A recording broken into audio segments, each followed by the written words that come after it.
नमस्कार मंडळी, आमची माती आमची माणसं या चॅनलमध्ये पुन्हा एकदा आपलं सर्वांचं स्वागत आहे। आणि आज सुद्धा अतिशय महत्त्वाचा विषय आहे आणि तो म्हणजे यंदा महाराष्ट्रातील शेतकऱ्यांचं अतिवृष्टीनं म्हणजे या नैसर्गिक संकटाने अक्षरशः कंबरडं मोडलं आहे।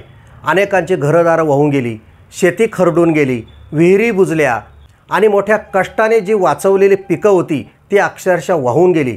सोयाबीन असेल, कांदा असेल, द्राक्ष असेल, डाळिंब असेल, असं कोणतंही पीक नाही महाराष्ट्रामध्ये की ज्याचं नुकसान झालं नाही। अशा परिस्थितीमध्ये महाराष्ट्र शासनाने शेतकऱ्यांच्या पाठीशी खंबीरपणे उभं राहिलं पाहिजे। आज संपूर्ण महाराष्ट्रातील शेतकऱ्यांचं चित्र जर बघितलं तर पुढं काय करावं याबद्दल त्यांना काही सुचत नाही, कारण त्यांना मदतीची गरज आहे।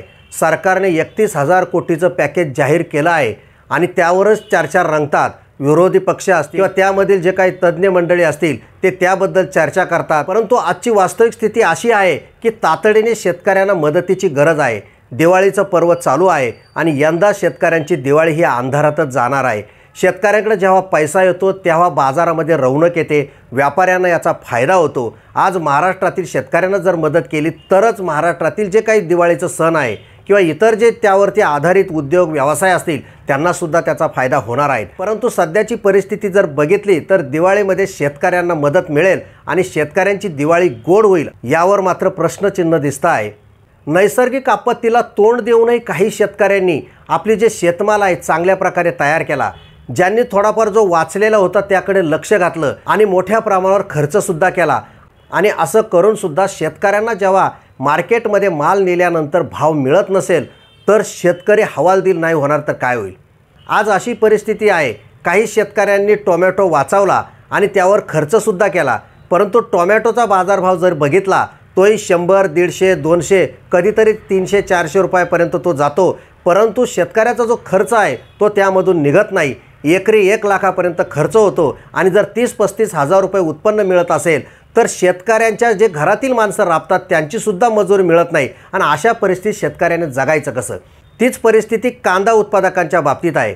कांदा शेतकऱ्यांनी जो काही कांदा स्टोअर करून ठेवलेला आहे, कांदा चाळीमध्ये निम्मा कांदा हा सडला आहे आणि कांद्याचं वजन हे निम्म्याने घटलेलं आहे आणि ज्या वेळेला कांदा साठवला गेला त्यावेळेला जो भाव होता तोच भाव जर आजही असेल तर मला सांगा तो शेतकरी कसा जगेल। या सर्व गोष्टी जर बघितल्या तर तातडीने शासनानेच दखल घेणं गरजेचं आहे। बरं, हे प्रश्न काय आजचे आहेत का?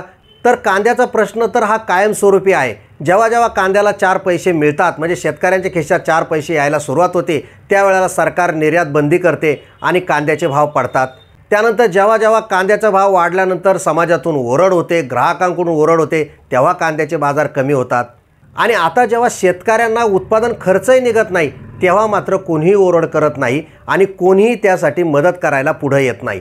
अशा परिस्थितीमध्ये केंद्र सरकार, राज्य सरकारने शेतकऱ्यांसाठी विशिष्ट असं धोरण आणलं पाहिजे।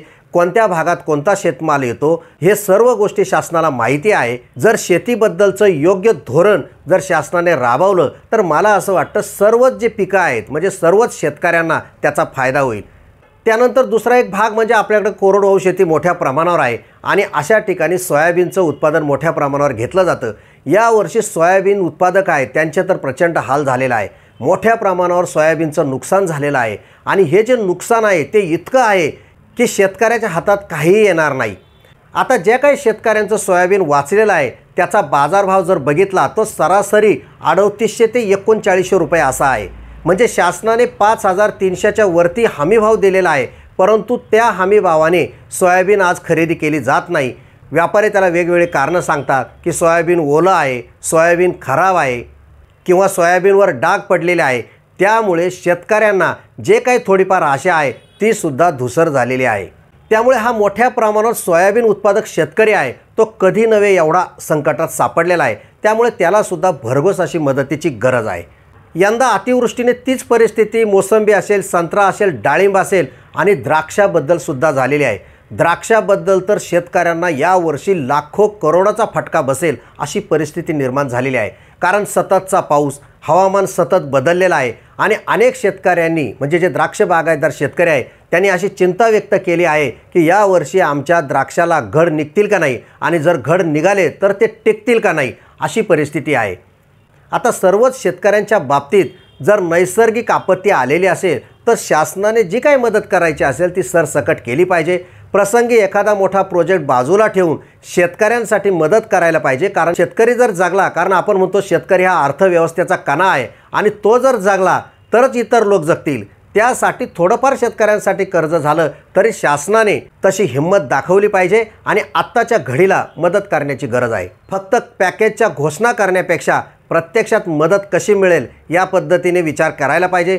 एवढंच नाही तर यंदाची परिस्थिती अशी झाली की शेतकऱ्यांचं जे पीक कर्ज होतं ते शासनाने माफ करू असं सांगितलेलं होतं निवडणुकीपूर्वी, त्यामुळे अनेकांनी ते पीक कर्ज भरलेलं नाही आणि अशा परिस्थितीमध्ये अनेक शेतकऱ्यांनी सावकाराकडून किंवा उसनवर पैसे घेऊन जी शेती केलेली होती आणि ते एका बाजूचं कर्ज आणि दुसऱ्या बाजूला बँका उभं करत नाही आणि अशा परिस्थितीमध्ये कर्जमाफी शासनाने केलेली नाही।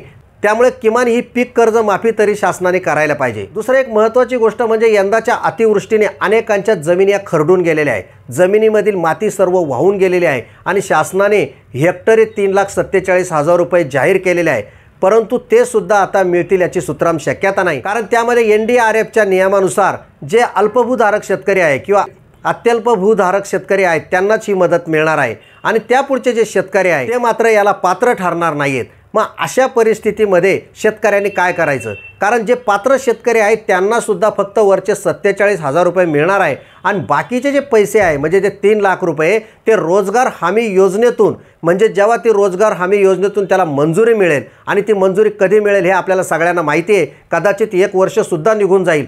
तोपर्यंत शेतकऱ्यांनी काय करायचं? कारण शेतकऱ्याची जर जमीन वाहून गेलेली असेल तर शेतकरी त्याला काही करू शकत नाही। त्यामुळे अशा शेतकऱ्यांसाठी सुद्धा शासनाने नियमात थोडाफार बदल करून शेतकऱ्यांना थेट मदत करायला पाहिजे। तर मंडळी, आम्ही नेहमी म्हणत असतो आमचा शेतकरी राजा आहे, शेतकरी आमचा अर्थव्यवस्थेचा कणा आहे आणि हा शेतकरी जगला पाहिजे, परंतु प्रत्यक्षात शेतकऱ्याच्या बाजूने कोणी उभं राहताना दिसत नाही। आता दिवाळीचं पर्व चालू असून अजूनही कोणत्याही शेतकऱ्याला मदत मिळालेली नाही आहे, पंचनामेच पूर्ण झालेले नाही, अनेक ठिकाणी पंचनामे सुरू आहे। खरं तर शेतकऱ्यांबद्दलची सर्व माहिती कृषी विभागाकडे किंवा आपली जी यंत्रणा आहेत त्यांच्याकडे उपलब्ध आहे, त्यानुसार शासनाने झटपट निर्णय घेऊन काहीतरी मदत शेतकऱ्यांना केली पाहिजे, तरच हा शेतकरी वाचणार आहे आणि तरच शेतकऱ्यांना दिवाळी वगैरे साजरी करता येणार आहे। तर मंडळी, सर्व शेतकरी बांधवांना दिवाळीच्या शुभेच्छा। अशाच प्रकारच्या नवनवीन माहितीसाठी किंवा शासनाच्या वेगवेगळ्या प्रकारच्या योजनांसाठी तुम्ही नवीन असाल तर आमची माती आमची माणसं चॅनल सबस्क्राईब करा। धन्यवाद।